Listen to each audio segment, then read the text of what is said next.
Hey everybody, Scott Jansen here, and welcome to our next Therapy Maximiser student interview. Today we have one of our students, Elcon Fleur, on with us today, and Elcon's got a really cool story. Elcon came into the Therapy Maximiser program, I would say, about 12 weeks ago, so he's one of our longest standing students in this program. And where Elcon started to where he is now has just been, it's even blown me away. It's been absolutely incredible. So it's a really unique opportunity to sit down with Elcon today, chat about his experience, chat about where he's taken his business, the ins and outs, what he's actually doing to grow his, what I would say, his therapy empire, how he's starting to position himself as the expert. So I wanted to get into all the details today. So Elcon, man, thanks for joining us today. You're welcome. My pleasure. Excellent. All right. So let's start from the beginning, man. Why did you become a hypnotherapist? Tell me about your background as a therapist. Okay. Well, why did I become or want to become a hypnotherapist is I remember a friend of mine suggesting acupressure. That's where it all started. Okay. Acupressure, and I was familiar with acupuncture, but not doing it on myself. But I just knew about the practice. Mm-hmm. And then as I searched on the internet about acupressure, I got to stumble upon EFT, emotional freedom techniques, mm-hmm. and that got me going because I tried it on myself, and it had I had impressive results with that, and so I had been doing that for a while, mainly on myself, maybe, some friends, family, and the results were nice. I liked it, so I wanted to do more with that. I wanted to get some qualification for that, but at that time, when I got into EFT, there wasn't much about it. There were no qualifications, all that stuff. And so I researched, okay, what else can I do? And I was always intrigued by hypnosis, mm-hmm. more or less the stage hypnosis back then, because I didn't know about the therapeutic side of it and all that stuff and conversational hypnosis. So I researched a little bit about that, and I thought, okay, I can do this. I can start getting my diploma, graduate in hypnotherapy, and then perhaps get into EFT, which I never actually did because I met you. I met your work online. That was last year, May, maybe end of April. Mm-hmm. I saw your work online on YouTube, and because I never, somehow I had issues with making it work for me. Mm-hmm. I was in school, and it was a 4-year study. I just couldn't make it. I didn't understand it. And the way you do it, and of course, I'm probably missing a lot of what you're really doing. But from what I can see, from what I perceive, the way you do your conversational hypnosis, it just, wow, it amazed me. And I just wanted to know more about that. So I went through all your blog posts and I compiled my own file of the FITTER formula. And I worked with it and I studied your videos. And it just, the more and more I did that, the more passionate I became. Mm-hmm. And to the point where I set up my own business last year, November. Mm-hmm. And since I already knew that you did your stuff online, I was like, okay, I can do that too. I'm going to do this online. And of course, since I'm on the program, it didn't go anywhere. Mm-hmm. I made my posts on my website. Of course, I didn't do anything up with Facebook, not on my personal page, just my business page, and that wasn't going anywhere. Mm-hmm. Did ridiculous stuff like paying people, like the going into groups, the what's it called again? Like for likes or something. Mm-hmm. You gotta like someone else's page and then they'll like your page, hoping yes. that would take me somewhere. Of course, it didn't. Mm-hmm. Nothing happened. And I was still optimistic, believing that I can do this. I just got to find a way. Just got to find the right way to do it, and then I'll make progress. And then I signed up for your email list on your website, and one day I opened up your email where it says where you talked about this program, and I was like, man, I'm already impressed with the way he does hypnosis. I trust this guy, man. I know that I can do this. If I get on this program, I can do this. And I did. And so, I guess that's a long answer maybe to your question, No, that's a how good I got answer. into hypnosis. Tell me about when you decided, I want to run a business, because running a business is not for everybody. What was the thinking you had when you thought, okay, I'm doing hypnosis, I find my passion, I really enjoy it. What was the next stage for you to think, you know what, I want to make this a business, I want to make this profitable? How did that all come about?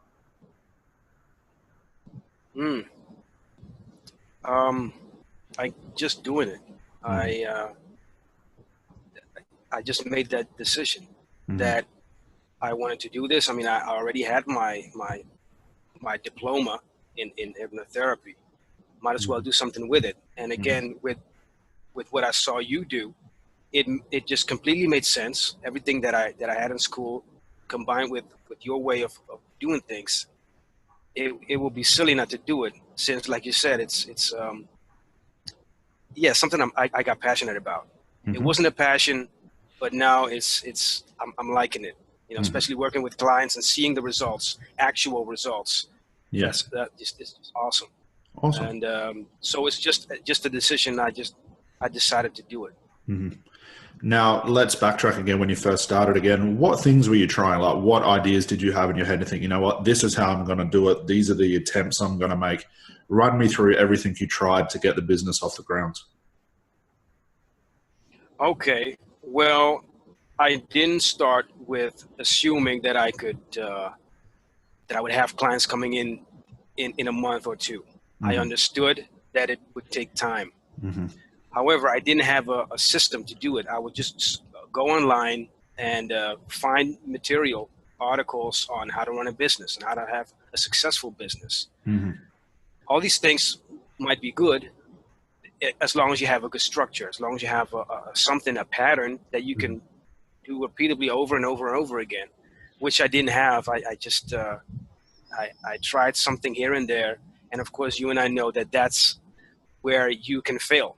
To have a good running business, and so I wouldn't, I know that from being in this course right now that I wouldn't have come this far at all if I did not do these things. But I am still optimistic to say I could have gone somewhere, but just not in that time frame that I started. I mean, I started last year November, and I got on the course with you in July. Correct. Now, maybe that's enough time to have some clients coming in, maybe not, but that's just how my mind works, to just keep on pushing. It's just that it wasn't as structured as I have it now. I know what I'm doing. I'm confident. So, yeah. Okay. Now, did you have any paying clients in between when you started the business and before you jumped on the program? How many clients had you had in that time, and what were you charging at the time? Okay. I had 0 clients. Right. And I started with, I started with 70 euros a session. And then I was like, okay, I'm not having any clients, but I'm still going to ramp it up to 80 euros. Or no, I did 85. So I pushed it at 85 and, still no clients. And then I was like, okay, I'm now living in Suriname, South America. What if I go for a clientele? Is that the word? Yeah, clientele in Suriname. But since they don't make that much money here in Suriname, let's make it available for everybody. So I'm just gonna drop it from 85 to 25 euros. Wow. That's how low I went with my fee. 25 euros, and I made it very clear on my website. 25 euros and all that stuff. Paragraphs full of text to explain why I would charge 25 euros. No clients. So right. Nothing. Okay. Had you been speaking to people? Did they question why you were so low in price? Did you have any interest in what you were offering? No, I did do 2 TV interviews here in Suriname. So I was on national TV. That was awesome. But still no clients. Still no clients. So Got it. yeah, I did these things. Yeah. Okay, so you're now charging 25 euros at the time to work with everybody. Still, not really attracting clients. Who were you targeting? Was it just everybody that could afford you? Was it a certain type of clientele? What did you have interest in? Yeah, everybody. Yeah.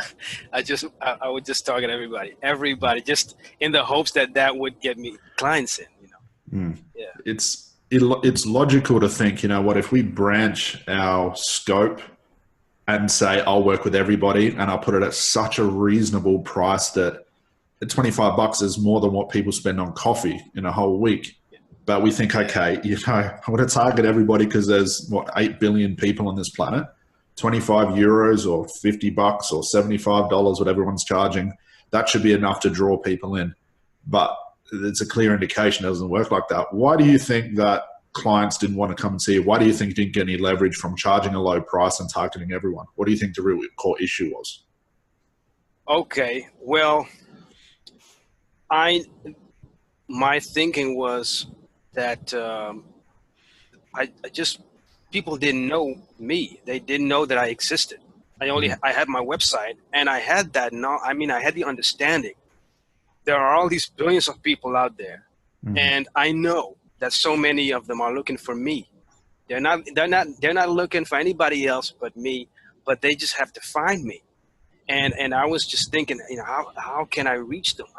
What do I have to do with my website? And of course, I went into the SEO stuff. I didn't pay for that stuff. I just did all the research I could do to do this for free. But I did go into that SEO kind of area of trying to get into that way of becoming known, improving my anything that I could do with my website. And also, of course, my Facebook business page, I posted every day. I think it was every day or maybe weekly new posts. But yeah, it wasn't specific. It was just for everybody. And hopefully that would attract people to me, that they would find me, that they would see me. Yeah. Okay. So not getting a lot of leverage based on price, really not targeting anyone specific. So you said before that you got one of the emails that we sent out about the program. What made you decide, you know what, let's do this? I'm going to take, I'm going to put all my faith in this program. What was what did you read or what did you feel while reading that made you think, you know what, I want to do this. I'm going to jump on this program. I'm going to make this work. Yeah. Well, it's a good question because it lingers on the message, that's so important in the program. It wasn't so much the message in this case.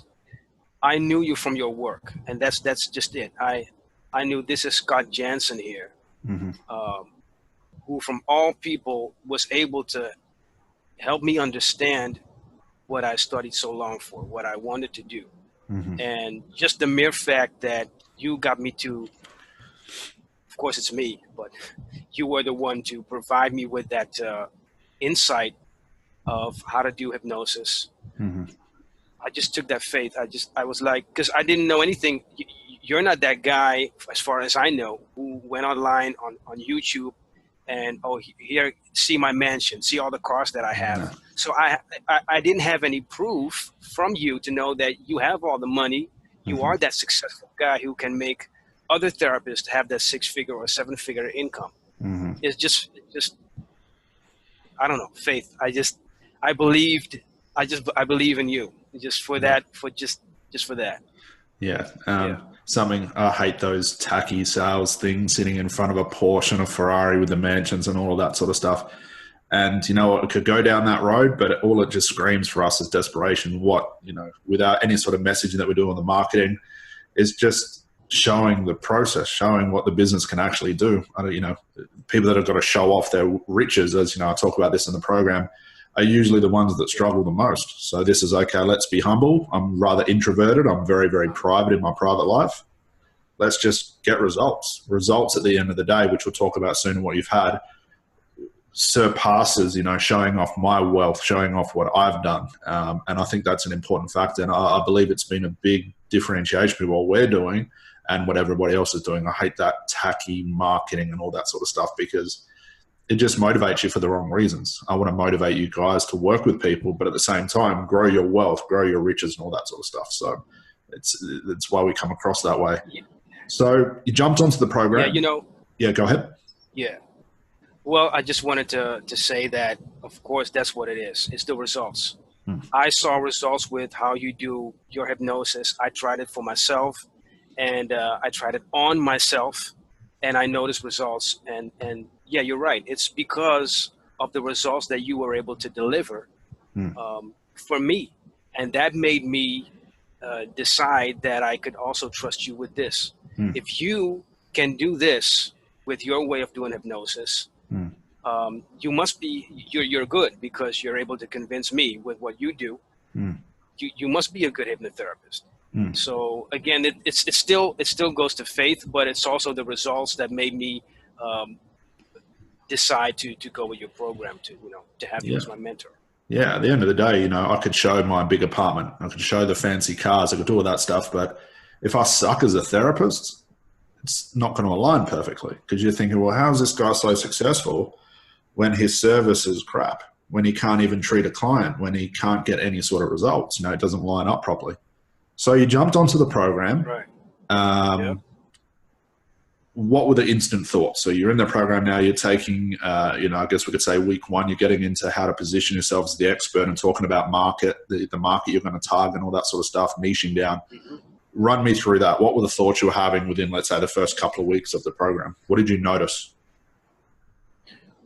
I remember the first thing that I noticed that made it clear for me, like this dude understands. He knows at least with understanding. I mean, he knows how to convey to other people what it means to have success. And that's the mindset part. That's the week 2 where you talk about mindset, because like you said in the course, there are so many courses out there, but they skip that step of the mind. They give you all the techniques, all the tools, but if the mindset is not in, up to par, if it's not in place, you're not going anywhere. Maybe you're getting someplace, but then, you fall back into that state of, I can't do this, or failure, or whatever it is. And I know that because of what I did in the past as an actor.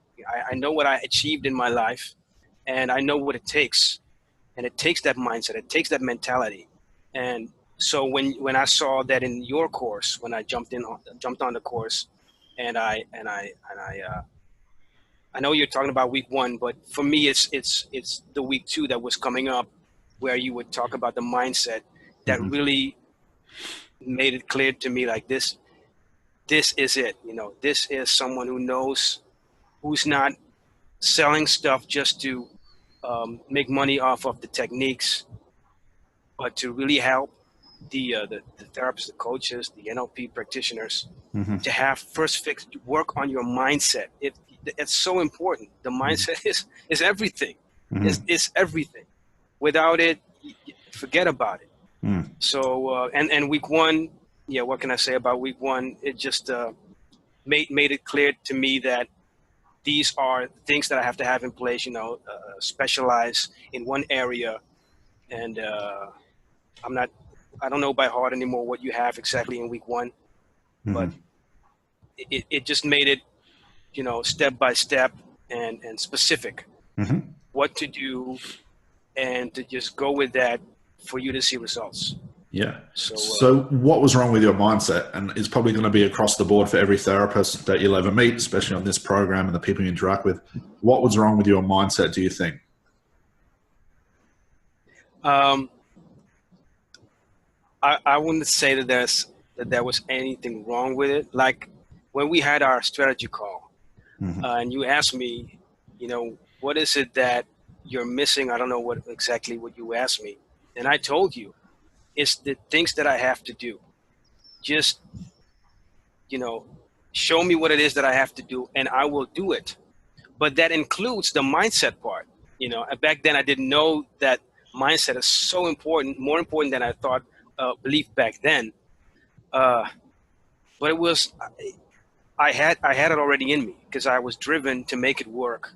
I just had to have the right tools to do it. And again, in the mindset modules are included in that tool set.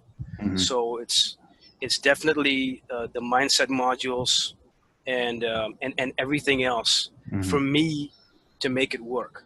So I don't feel like there was anything wrong with it. It was just not at a level that was enough. Maybe I can put it that way, because I know, you talk about versions and improving yourself, becoming the next you, the next version and the next version. And back then I didn't get it to that extent. And now I do. We're talking about versions here. We're talking about whoever you are right now, you're going to fail. You cannot do that. And when you first said that in the course, I was surprised. I was like, are you serious? Yeah. I can do anything. Yeah. Because I have that belief, like, I can do anything. But the way you explained it made sense. Like, no, you can't. The way who we are right now, we can't be what we want to be. We have to move into that. We have to progress. We have to go through a certain process to make that happen. And that's what I love the way you explain it. It makes sense to me. Yeah, it's weird for a mentor to say, you know what, where you are right now, you're going to stay there. Like, you will fail. Let's be honest. You'll fail where you are right now, because if you had evolved and you did the things you need to do, you wouldn't need this program, which is the perfect catalyst for growth. So in week one, we talk a lot about narrowing down and niching and stuff like that. So you've gone from treating everybody to thinking, okay, if I treat everybody, become the everybody therapist that the majority of the industry does. What did you decide on? Which specific type of clientele did you choose to work with, and why did you choose them? Okay, so I chose to and have chosen to work with artists, entertainers, and performers because that's where I came from. And in my heart, I still am. I'm an actor. I'm an inactive actor at the moment. Yes. This is what I do now. So I think that was an easy choice, and I just went with it. I thought, okay, because I also know, of course, that actors, singers, entertainers, performers in general, it's there's always a certain level of pressure that you have to conquer each time. You know that you go to an audition, and there might be hundreds going for the same part, but there's only going to be one. There's only going to be one making it, and that puts a lot of pressure on you, especially if there's nothing else going for you at the time. It's yes or no, and you have to give it your all. But the thing is also, of course, it's about you. It's very vulnerable as an artist to be at a stage, be in front of people who are going to judge you. I mean, we can say that as an artist, I say that we are being somebody else, but we're not. We're being us. We're being us, how we would be as the other character, as the role. And I mentioned that because it's vulnerable. It's you go naked in a sense, and that can, if your mindset is not in the right place, it's going to take a lot of auditions to make your first role or your next one. So I chose that direction because I already have that insight in the market, so to speak. Okay. Yeah. And what problem are you solving for these people, for the entertainers and singers? Yeah, so now I'm working with artists, entertainers, performers who aren't sure, who feel that they're not good enough. And because that's what's common during these calls that I have with them. That that's a main thread that I noticed. So for now, it's the not sure enough artists. Okay. So tell me about your first client, the first one that you. Oh, hang on, we'll backtrack a little bit. How did you go into the market? How did you go about reaching out to people? What did you actively do to try and get clientele? Doing it every day. The interviews, that was hard for me because I was confronted with the reality that when you ask someone for a favor, you might get a no. You know, you may be friends with someone for years and everything's cool. Even family who I have who are artists would say no to me, you know, and so instantly I'm being confronted with, is this what I want to do? Instantly right there at the start, is this what I want to do? Because this is only going to get worse in the sense that you're going to have to make a choice. It's either your friends or family or your business or your own success. So what was the question again? The interview, what were you doing each day to get clientele? So you're doing the interviews, you're finding out some information about this. You notice that in the interviews, that's why we put it in week one, like pretty much in your face, because it is tough. And I would say the reason why people would fail at any business is because they're not willing to do these little things. You know, these little, let's get out of your comfort zone. Let's go find in the market. And for the majority, no one's teaching. Instead of just thinking, you know, what service am I going to create? What do my clients want? I'm saying, you know what, don't do that. Go into the market, talk to real people, find out what they want and see if you can service them correctly. So you're doing stuff each day. You're doing the interviews. Like you said, it's confronting, and it's confronting for everybody. Yeah. You were starting to notice certain patterns. Obviously, you're starting to understand the languages people are talking about. You're understanding the real problems. Tell me about the first client. So you from doing the interviews and stuff, what made you start, or what was the next step for you to go, okay, I know what my clientele want. I know what I can service them. I know the problem I can solve. What was the next step for you to get your first client? The next step was to be consistent. Be consistent with what I wanted to achieve. So I have an outcome that I want, which is to help a client, to have a client. And I have all these steps before that to make that happen. I have to get them on the call. I have to talk with them. I have to connect with them, right? In a sense, to have rapport. And if I miss that, if I miss something, it wouldn't happen. It won't happen, as a matter of fact. So it was about making it work,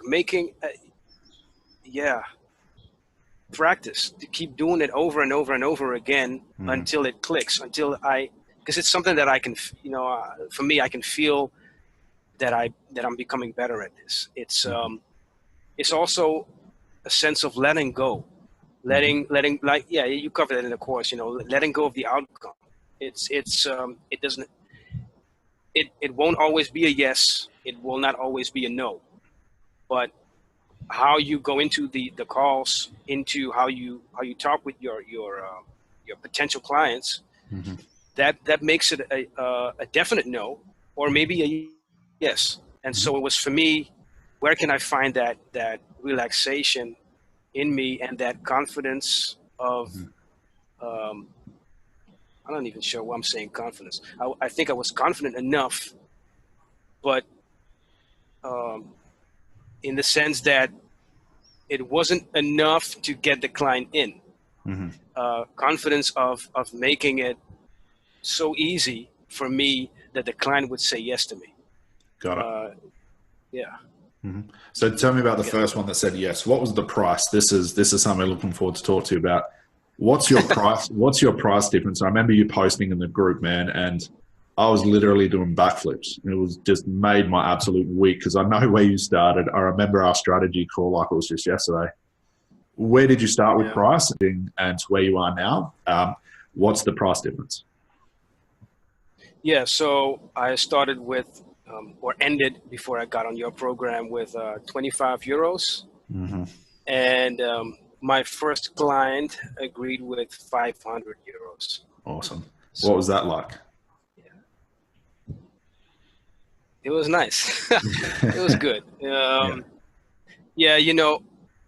It was amazing to have that happen, but more so to actually have a client, because it was my first client ever. Ever my first client. So I don't know if people understand that.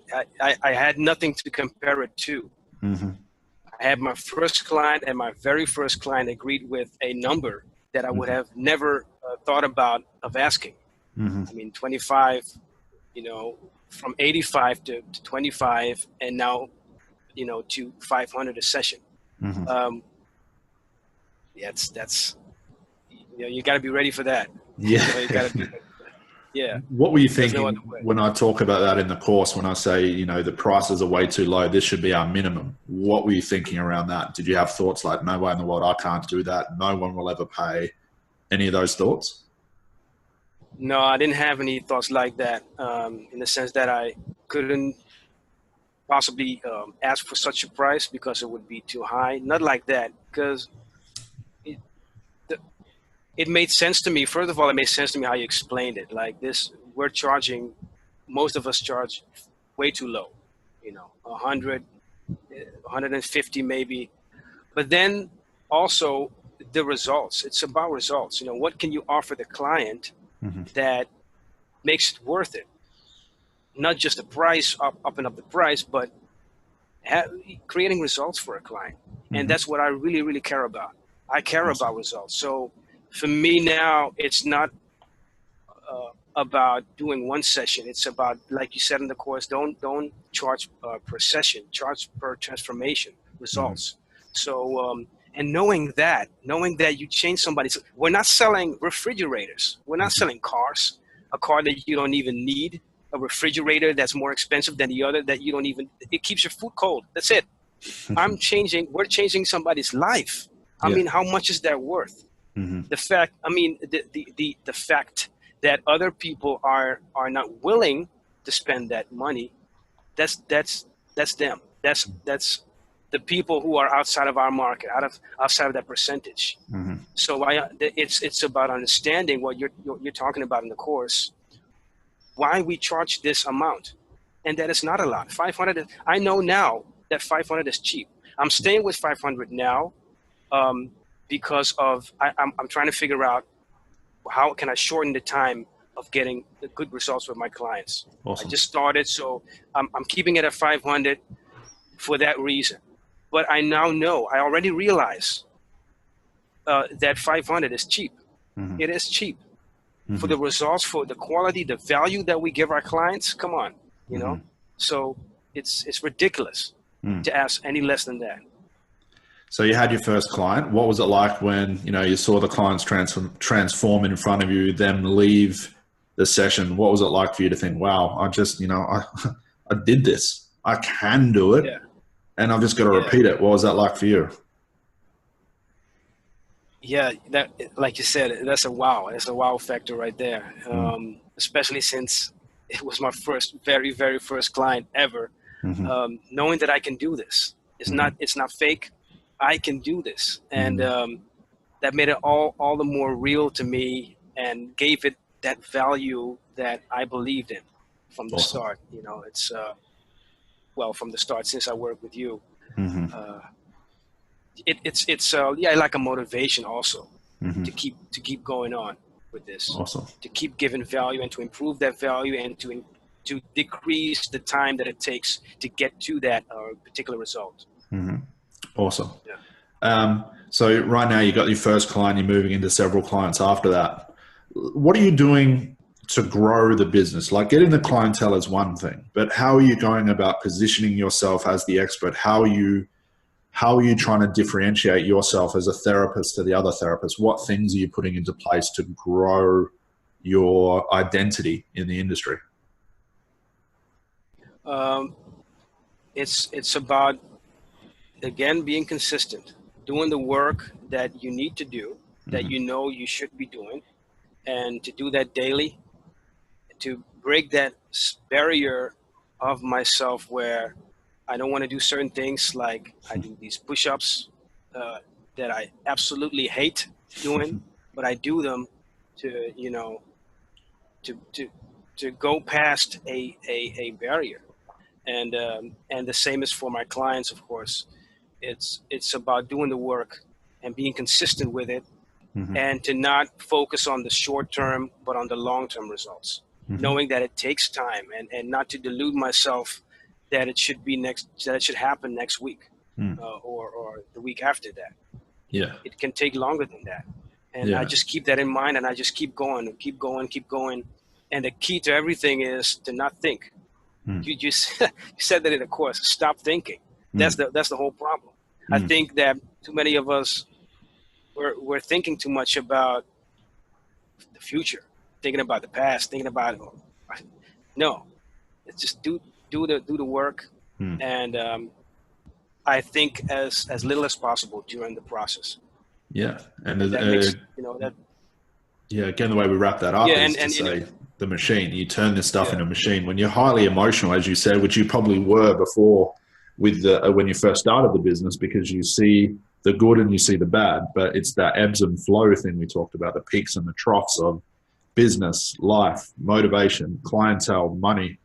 If we get lost in that trough, it's very hard to come out of. And when we're in that trough, that's when we start to doubt everything. We doubt the system. We doubt the program. We doubt our ability. We doubt our market. We doubt our specialty.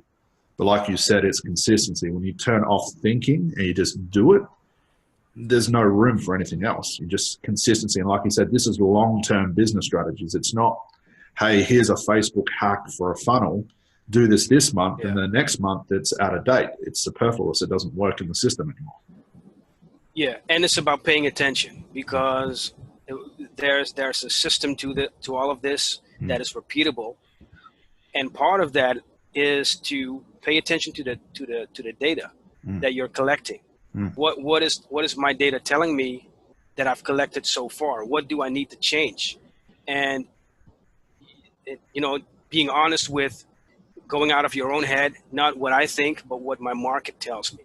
And to fix that, to fix my message again and again, as if it shows that it's not working. So that is absolutely vital for me to make it work, because I noticed it. I mean, I changed my message and nothing happened. Even the friend accept dropped. So and as soon as I changed my message, I went back to to what I collected. What are they actually saying? What's going on here? What's wrong with my message? And because there was something wrong with my message, so I fixed it, and now I'm doing better again. So it's not just about not thinking, of course, and just doing this without checking what's going on. You have to pay attention. It's doing it consistently again and again and again, but to also pay attention to keep track of your information that you're getting from the feedback from your market. That's absolutely vital. Yeah, I agree. So let's contrast between when you first started the business to where it is now. What's the difference in you? Well, a better understanding of what it takes to improve, to get to that next version of me, that Elcon version 2.0. It's mindset again. That's just something that's so important, that has improved within me. I can feel it. I notice it. The things that I do, the way that I do them, has definitely changed. And the consistency, finding even to improve that, because it's not optimal yet. I'm not there yet at all. I'm still getting to that next version. And just like that, being consistent and just keep doing the work. Yeah. And it's funny. I look forward to our conversation when you hit the Elcon 2.0, because then it's time to level up again and again and again. Exactly. To the point where you will look back on the version 1, which was, when you first started the business, many months ago to where you are now. There's got to be some sort of shift. It has to be an evolution. You can't avoid it, because you're absorbing new information. We talked about the Hegel diagram in the program. You start off something where you're nothing, you interact with something new, and then you become something different. That's just the algorithm of how that works. So when you get to 2.0, it's okay, what do I do next? How do I get to level 3? How do I get to level 4? How do I get to level 5? And you bring all of that success with you, was what's important. So let's think 6 months from now. What do you hope to be doing with your clientele? Are you looking to change the entire market? Are you looking to change how entertainers and singers view their passion or think about themselves? What's your ultimate goal for this market that you're trying to work with? I have to say I haven't thought about that yet. It's getting there now that I'm going through the new program, the updated program, and I'm realizing that that's where I have to. Well, if I want to grow, if I want to keep growing, it's something to consider. It's something to think about. What's next? Where do I want to take this? Because for me now, it's about getting them in. Getting more clients in, and to get a consistent income with that, from that. But that's not all. I realize that I have to go somewhere with this. How do I want to influence my market? Like you said, with something new, innovative, maybe. And that's something I'm still working on. I haven't figured that out yet, because and that's the new version. It's all very new to me. Yeah, exactly. It's the new version. When you go outside of your head of what your needs are, and you attack the market and discover new needs and new desires that they have, you capitalize on those things. Now, the cool thing about doing this is your competition, whether people deny they have competition or not, it's just a fact of reality. Someone's always chasing you. Because you're going to the next level of, you stop thinking about yourself and you get out of just survival mode and you start thinking, well, I've helped my clients this far. I've made a lot of great money doing this. I've had a lot of fun doing it, but what can I do next? What's the next evolution for these people? How can I help them grow? And as a byproduct, I grow behind them. So when we attack the market and look at our clientele differently and think at another level, this could be version 10 for Elcon to get to that point. That's when things take off, because you get out of survival mode. We talked about the in the program again, the Hegel thing, and the diagram of where your market is in the economy is when we go, okay, what are my market really needs? How has the market changed? What's changing from person to person? What are the new patterns I'm starting to understand? And you start to solve those things just take off. But I think where a lot of therapists get caught is they just look at their business as just, whether they say it's a hobby or it's a business, it's just about, clients come and see me, they pay, I make them feel good, and they leave. That's not the right algorithm for a successful business. It has to be more than that. And that'll be, the version that you'll start to evolve into. So let's say 6 months from this point onwards, what's the ultimate goal for you and the way you're living, your lifestyle, your business? Where do you hope to have taken it? Do you have like a number in mind you want to be earning, a type of clientele, how many clients you want to have? What have you thought about? Yeah, I'd like to have about a minimum of 10 clients a month for now. With what I'm asking. That would be nice. And go up with what I charge, which has to do with the results that I give and the time frame that I can make that happen, because that's important again for me. So to lower the time, improve the results, charge more clients, and so again, the 6 months from now, that's still rather vague for me. I haven't even had the time yet, or taken the time to think about that, because all I do is just, do the organic outreaches and getting clients on the call. Beautiful. So it's just something that I have to think about. Yeah. And it'll come. And it's not a bad thing to say you're so busy, getting clients and doing the outreach stuff. That's exactly what I want you guys to be doing. There shouldn't be any room for thinking, but it'll come. You'll get that new insight when you talk to people on the phone, and you'll see where your business is tracking. It's just start thinking, wow, you know what? This is the next level I want to attack. I smashed these goals. There's no way 6 months ago I would have ever thought about charging $500. 25.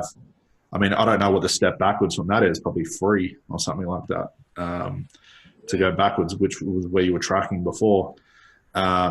So this stuff will come, the evolution will come, the new thoughts and new insight. You become so dangerous in your market because you understand their pain so well. The cool thing about it is you have a better position because you've been there, done that. I see a lot of therapists, when they do decide to niche down, they do decide to pick a market, They pick these exotic, weird markets where people don't really exist. There's no real problem, but they just think it's a cool idea. They go into this with like blind passion. We're told by all these gurus, just follow your passion. But if your passion leads to nowhere, there's no point. You know, I have a passion where I like to go to a cafe with my partner. We sit down, she has her breakfast, I have mine. That's a passion of mine, but that's not going to bring me any success. No one cares about that. I'm not solving a real problem. Right. So you'll start to notice that the problems you're solving now in your market will be so different a month from now, 2 months from now, 3 months from now, where clientele will be looking at you going, you know, how do you know this about me? Like, how can you speak about my problem so well? And the price you're asking is so reasonable, maybe even still a little bit too cheap or expensive, depending on what they're saying. It's a no-brainer for them. So you will evolve with your market. You will evolve with the way you think. And it will come to a point where Erickson used to be great at this. People would talk about Erickson that he would know people's problems just by looking at them. He'd know it. And 9 times out of 10, he'd get it correctly. And people were scared of him because it's as if he could read their minds. But what made him so special, it wasn't any psychic abilities, as I've heard people tell me that it was. What it was that, yes, he sat in front of so many people, but he understood people so well. He understood one specific type of person so well. It's like ordering from the same menu at a restaurant. Once you do it over and over, you never have to look at the menu. You can just guess. You can just say what you want. It's the same thing with Erickson. It's the same thing for our market and our business.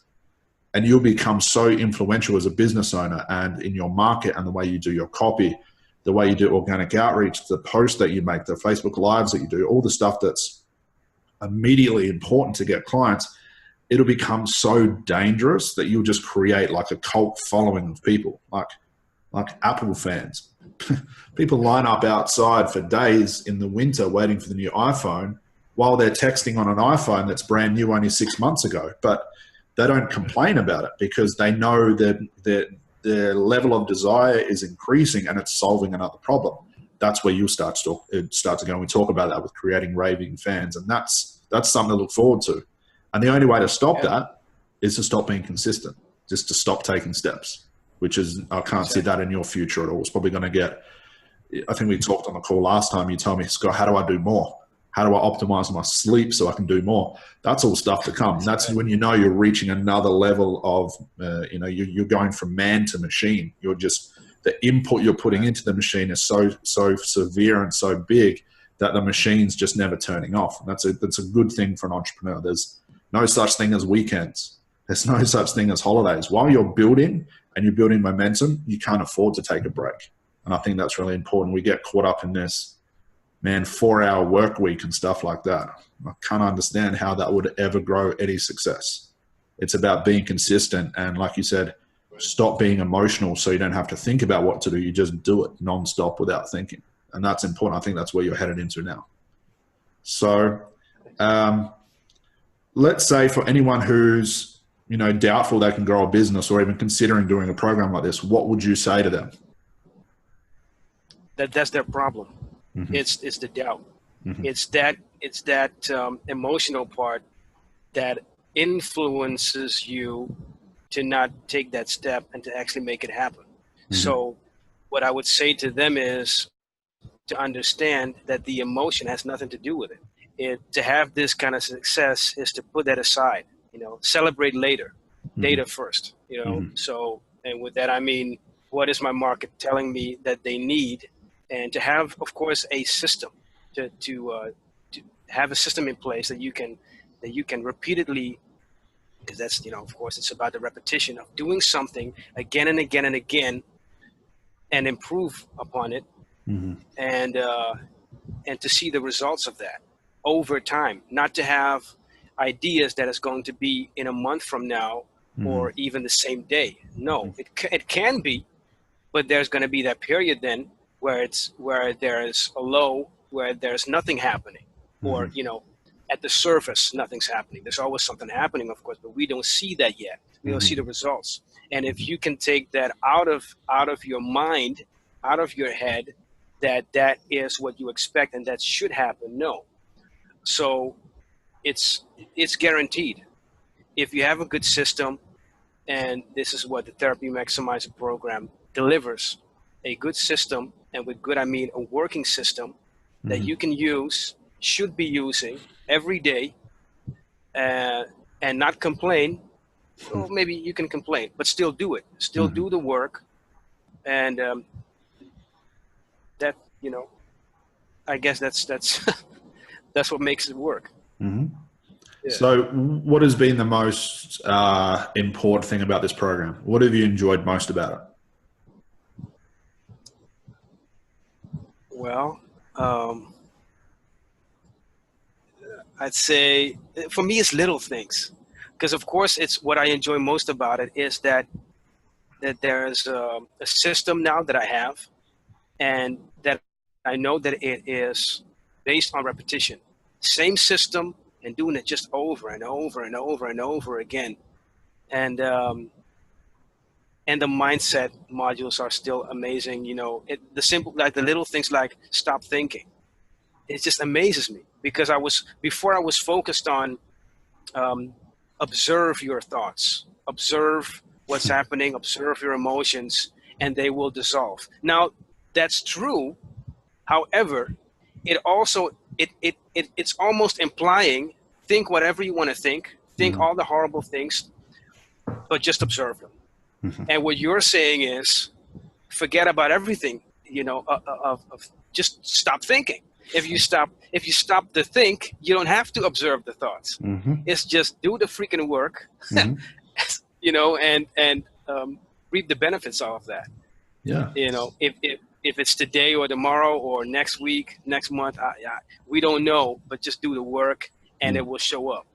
Yeah. And it's just, yeah, you have to understand what's possible, but more than that, have to understand what the reality is of how this works, and then to just do it. Yeah, I think all those tips, and while they're nice and that they serve some purpose, like the observe your thoughts, be in the now, all that sort of stuff, that's fine, but it doesn't track well in business because it becomes a distraction. It's like these gurus yelling and screaming, hey, watch my podcast, read this book, go to this seminar, do timeline stuff, set your goals every day, align your values, all that sort of stuff. It's just a big time waster. Get it done once, take the appropriate action. Reading a book is not action taking. Aligning your goals is not action taking. What is action taking is the action you take after those things are put in place. You don't need to repeat them. You take what's necessary, and the only thing that's really necessary for you guys is what activity can I do that's going to get me a client, make the money that I need, and then further progress to help my market and grow my own self-satisfaction and pride while I'm doing that. And it's like you said, it's the same thing every single day, regardless of how instantaneous the goal is. You know, sometimes it's really hard to connect the effort we put in and the time that it takes. It's hard to connect those things where it becomes just a normal vector of business. Those things take time.